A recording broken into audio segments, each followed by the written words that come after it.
Hello and welcome to the 2-minute series. The topic for today is depreciation and devaluation. These are commonly heard terms, but students often find it difficult, first and foremost, to define these terms, and secondly, they have issues in differentiating between these terms. Now, coming to the first term, that is depreciation.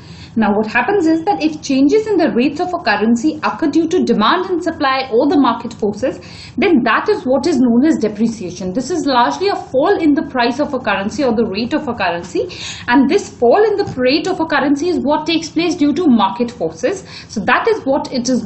That is when it is going to be known as depreciation. For instance, dollar might depreciate in India. This will happen if the supply of dollar in the economy is something that increases. Automatically, there will be a depreciation. So this is happening because of the demand and supply, that is the market forces.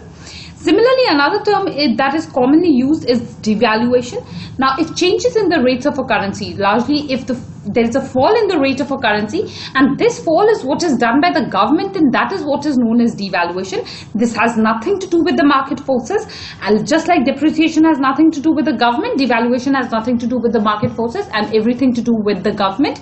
Now, what happens here is that whenever the currency is what is going to be depreciating, or it is being devalued here, then obviously this is going to make the exports of that particular country where the currency has depreciated going to make the exports competitive. It's going to make the exports cheaper.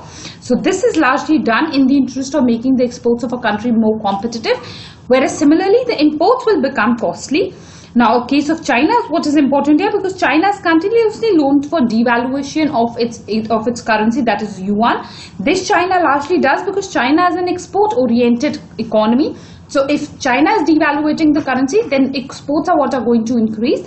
But on the contrary, it might happen that the imports become expensive in China, but for China this will not matter much because imports in China are minimal. For a country like India where imports are very high, in that case definitely it is going to make a difference to India. So India doesn't adhere to devaluation. So that is the entire difference and the concept of depreciation and devaluation. On that note, I thank you all for watching the video.